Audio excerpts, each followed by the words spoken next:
बिस्मिल्लाहिर्रहमानिर्रहीम। अस्सलाम वालेकुम। उम्मीद है कि आप सब लोग इंशाल्लाह खैर खैरियत से होंगे। रमज़ान डायरीज़ में आज आपके लिए एक बहुत मज़ेदार सा मैं व्लॉग लाई हूँ, जिसमें आज जो हमने इफ्तारी पे तैयार किया था वो मैंने आपके साथ भी शेयर किया है। और मुझे उम्मीद है कि इससे आपको अच्छी अच्छी टिप्स मिलती होंगी कि आप नेक्स्ट डे जो आपकी इफ्तारी है उसके लिए आप क्या मेन्यू रख सकते हैं। होप सो इसी तरह इंशाल्लाह होगा।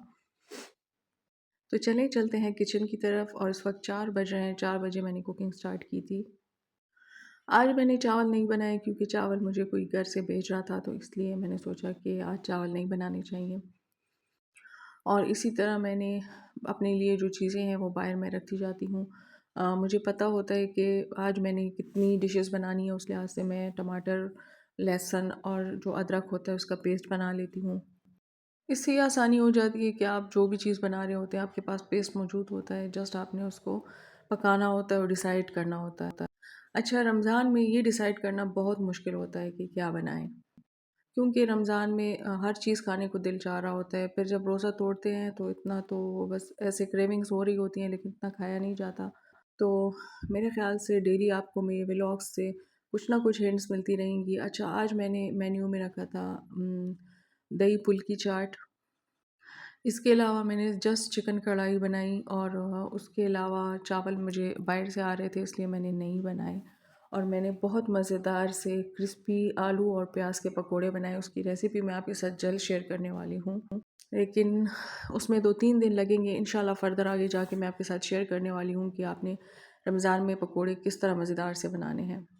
अच्छा, चाट के लिए मैं सब्ज़ियाँ पहले से काट लेती हूँ। अगर मैंने फुल्की बनानी हो तो उसको मैं यानी पहले से पानी में उसको कुछ देर के लिए डिप करना होता है ताकि वो नरम पड़ जाए। धनिया पुदीना पहले से साफ़ करके रखना होता है, क्योंकि फिर उस टाइम काट के डालना बहुत मुश्किल काम है। रमज़ान के दिनों में मेरे ख़्याल से अल्लाह पाक इंसान को इतनी हिम्मत दे देता है कि आम रूटीन में वो चीज़ पॉसिबल नहीं होती कि इतना काम हम इकट्ठे एक वक्त में कर सकें। और ना इतनी हिम्मत होती है कि इतनी रेसिपीज़ हम एक साथ बना लें। इसके अलावा ना इतना खाया जाता है और ना ही इतनी चीज़ों की वो एक आप बोल सकते हैं कि क्रेविंग भी नहीं होती। तो बस अल्लाह पाक ने एक क्रेडिट रमज़ान को ही दिया है कि इसमें कितनी चीज़ें बनती हैं और माशाल्लाह से खाई भी जाती हैं। और हर घर में कुछ ना कुछ बेहतर ही कोशिश होती है कि बनाया जाए। तो बस आज मेरी कुछ तबीयत ठीक नहीं थी, और मैं फिर भी अल्लाह ने मुझे हिम्मत दे दी। मैं वही बात आपके साथ कन्वे करना चाह रही हूँ कि अल्लाह पाक बंदे को हिम्मत दे देते हैं रोज़े में, और इवन सब चीज़ें वक्त पे तैयार हो जाती हैं। आज मेरा दिल कर रहा था कि मैं अच्छे से कुछ चॉकलेट्स, कुछ चीज़ें बना लूँ जिसमें चॉकलेट मौजूद हो। और फिर तकरीबन अफ्तार से मुझे 20 मिनट पहले ख़्याल आया कि कोई चॉकलेट बटर कुकीज़ बना लिए जाएँ। और फिर जल्दी-जल्दी करके फ़ौरन से मैंने बना भी लिए। और जब रोज़ा खुलने में 1 से 2 मिनट रह रहा था तो मैंने बस वो ओवन से निकाल के रख दिए।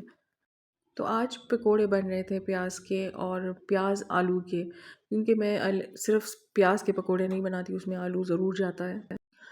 उसको क्रिस्पी बनाने के लिए भी मेरे पास इसकी ये टिप है कि जब भी आप पकोड़े बनाएं तो उसको पहले से हाफ़ कुक कर लें, थोड़ी सी देर बाहर रख दें। थोड़ी सी देर मीन्स 15 टू 20 मिनट्स।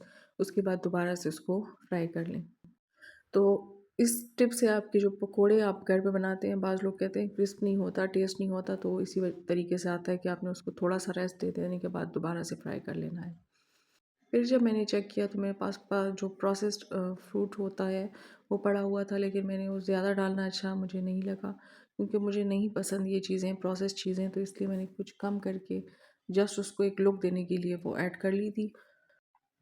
बाकी ज़रूरी नहीं है कि आप फ्रूट चाट बना रहे हैं तो आपके पास 7 से 8 किस्म के फ्रूट हों। आप कुछ भी मिक्स करके उसको अच्छे से उस पे लेमन जूस डाल दिया करें। उससे वो जो उसकी अफादियत है वो और ज़्यादा हो जाती है। थोड़ा सा ब्लैक पेपर ये हेल्प करता है। जितनी भी आप फ्रूट्स लेते हैं, अनकुक्ड चीज़ें आप खाते हैं, तो ब्लैक पेपर हेल्प करता है उसको आपका खून का हिस्सा बनाने में। और रमज़ान में जो चीज़ें रेडी होती जाती हैं, यानी अगर एक चीज़ रेडी हो जाती है तो मैं अल्लाह का इतना शुक्र अदा करती हूँ कि शुक्र है अल्लाह पाक आपने हमें इतनी हिम्मत दी। क्योंकि रमज़ान सिर्फ भूख प्यास का नाम नहीं है।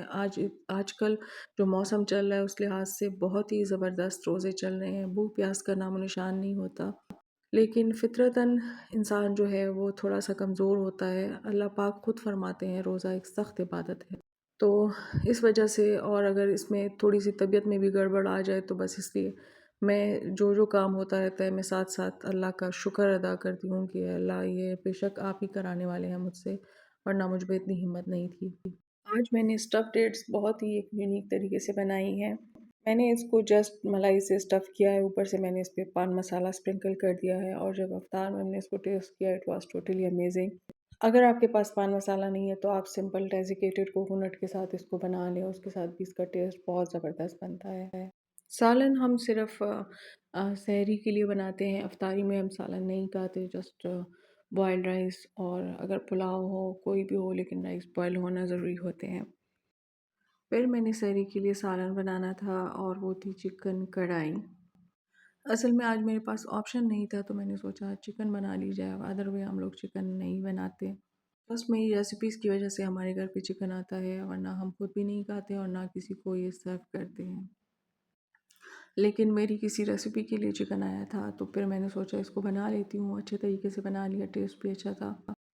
चिकन ना खाने की जो बेसिक वजह होती है वो ये है कि it's not a healthy option. इसकी जगह आप फ़िश खा लें, बीफ खा लें, फुल ऑफ प्रोटीन है इस किस्म की चीज़ें। और चिकन भी प्रोटीन का बहुत बड़ा ज़रिया है, लेकिन अगर वो इस ये जो बॉयलर चिकन है तो फिर इससे आपको फ़ायदे की बजाय बहुत बड़ा नुकसान होता है। और सालन तैयार करने के बाद मैंने जो और बाकी काम रह रहे थे वो कर लिए। सबसे मुश्किल काम रमज़ान के दिनों में होता है आटा गूँदना, जो कि मुझसे बिल्कुल नहीं गूँदा जाता। और मैं अगर मशीन ले भी लूँ, मशीन का मुझे कोई फ़ायदा नहीं। आम दिनों में हम लोग जो हैं वो बाहर से ही रोटी लाते हैं। सिर्फ़ रमज़ान के दिनों में हम आटा गूँथते हैं, क्योंकि पराठे बनाने होते हैं या चपाती बनानी होती है, एक ही वक्त आते हैं तो फिर चॉइस पे डिपेंड करता है। तो बस ये ज़रा मुश्किल काम है, आटा गूँथ दिया जाए तो फिर मुझे किसी चीज़ की फ़िक्र नहीं रहती। दूसरा ये कि सारा टाइम रमज़ान जो है वो किचन में गुज़ारने का नाम नहीं है। आपको नींद भी पूरी करनी होती है। इसके अलावा इबादत सबसे जो मेन चीज़ है वो है कम से कम आप कुरान एक ख़त्म कर लें। लेकिन कुरान के अलावा भी रमज़ान के दिनों में साथ-साथ जो वज़ाइफ होते हैं वो करने होते हैं, तो फिर मैं इस तरह से करती हूँ कि किचन में खड़े-खड़े ही साथ जो काम जारी होता है उसके साथ-साथ मैं पढ़ भी रही होती हूँ, ताकि जो रोज़मर्रा डेली रूटीन के वज़ाइफ हैं वो पूरे हो सकें। और अल्हम्दुलिल्लाह अल्लाह के एहसान है, बस मैनेजमेंट हो जाती है। कुछ ना कुछ अल्लाह असबाब बना लेते हैं, सब कुछ हो जाता है, काम भी मुकम्मल हो जाते हैं, नींद भी पूरी हो जाती है और तैयारियाँ भी हो जाती हैं। और इंशाल्लाह पकौड़ों की एक ब्रीफ रेसिपी मैं आपके साथ शेयर करने वाली हूँ, प्रॉबली ऑन फ्राइडे और सैटरडे, जिसमें पकौड़ों के हवाले से बहुत ज़्यादा नॉलेज होगी। और रियली मैं सोच रही हूँ कि बहुत से लोगों ने मुझसे पूछा है कि पकौड़े सही बनाना हमारे घर वालों को क्यों नहीं आता। उसकी वजह ये होती है कि आप पकौड़ों को कोई और ही चीज़ समझ जाते हैं। मेरे ख़्याल से इसका ये नाम नहीं है कि आप इसको मसालों से भर दें। आपने इसमें मसाले ज़रूर यूज़ करने हैं, लेकिन वो वाले मसाले जो इसकी रेसिपी को मैच करते हैं, जो इसके फ्लेवर्स को एनहांस करते हैं। ये नहीं कि आप इसमें मसाले डालें और आप इसको अंदर से कुछ और ही चीज़ बना लें। तो इंशाल्लाह मैं इस पे एक ब्रीफ आपके साथ रेसिपी शेयर करने वाली हूँ। आज मेरा दिल कर रहा था कि मैं समोसे बनाऊँ, लेकिन बस फिर जब टाइम को देखा और स्टेमिना को देखा तो मुझसे नहीं बन रहे थे। तो मैंने कहा चलें इसको कल पे रहने देते हैं, इंशाल्लाह शायद कल मेरा मूड बने और मैं बना लूँ। और एट लास्ट जब बस अफ्तारी में कुछ टाइम रहता था तो मैंने सोचा कि मज़ेदार से बिस्किट बना लिए जाएँ। फिर बिस्किट छोड़ के मैंने कुकीज़ बना लिए, क्योंकि उसमें ज़रा ज़्यादा टाइम लग रहा था मेरा। लेकिन जस्ट मुझे चाय के साथ कुछ स्नैक्स पसंद थे, तो स्नैक चाहिए थे बेसिकली। और बस इसको जल्दी से मैंने तकरीबन 15 मिनट फ्रीज़र में रख दिया। 5 मिनट पहले मैंने क्या किया कि इसको प्रीहीटेड अवन में रख दिया था, और उसके बाद मैं रोज़ा तोड़ने चली गई। रोज़ा तकरीबन 15 मिनट इसको अवन में पकाने में लगते हैं, और 15 मिनट बाद ये तैयार थे, तो इसको फिर मैंने चाय के साथ सर्व किया। और मेरे ख़्याल से आपको आज के व्लॉग और ये रेसिपीज़ बहुत पसंद आई होंगी। मेरी कोशिश होती है कि आपको मुख्तलिफ़ वैरायटी चीज़ों की दिखा दिया करूं, ताकि आपको जब कल अफ्तारी बनानी हो तो आपके पास आइडियाज़ मौजूद हों। ये नहीं है कि चीज़ें चेंज होती हैं, चीज़ें सेम होती हैं, बेस सेम होती है, जस्ट आपको कुछ ना कुछ उसमें चेंज करके अपने लिए कोई नई रेसिपी ट्राई करनी होती है। इसके अलावा मेरा जो बेसिक मतलब होता है वो ये है कि आप हेल्दी चीज़ें खाएँ। पकोड़े जो है, this is the healthy option in a sense कि अगर आप इसको घी में नहीं बनाते, वेजिटेबल ऑयल में नहीं बनाते, कोशिश करें कि इसको सरसों के तेल पे बनाया करें, तो उससे इसमें जितने भी फैट्स हैं वो वाला ऑप्शन कम हो जाता है, कोलेस्ट्रॉल कम हो जाता है। सरसों का तेल कोलेस्ट्रॉल फ्री है। खाना भी आप उसी में बनाया करें। तो इससे ये होता है कि कुछ, क्योंकि रहा नहीं जाता, मैं बहुत भी कोशिश कर लूँ, सब लोग करते हैं, लेकिन रमज़ान के दिनों में बिल्कुल डाइटिंग नहीं होती। अगरचे मैं बहुत कोशिश करती हूँ और अल्हम्दुलिल्लाह कामयाब भी हूँ उसमें, लेकिन चंद चीज़ें ऐसी होती हैं कि उनको अवॉइड करना मुझे पॉसिबल नहीं लगता। तो उसके लिए फिर मैंने ऑप्शंस रखी हुई हैं कि बस इस किस्म की चीज़ें यूज़ करनी है, ये करना है, और ऑयल को अवॉइड करना है, घी को अवॉइड करना है। तो जी, रोज़ा खुलने के बाद हमारी कुकीज़ भी तैयार थी, फिर मैंने चाय बनाई और इसको सर्व किया मज़ेदार से बिस्किट्स कुकीज़ के साथ। और आई होप आपको आज का ये व्लॉग बहुत पसंद आया होगा, इससे आपको काफ़ी हेल्प भी मिली होगी मुख्तलिफ़ रेसिपीज़ बनाने में, और मेरी डेली रूटीन को भी आप जान गए होंगे। इंशाल्लाह कल मिलते हैं किसी और अच्छी सी मेन्यू के साथ।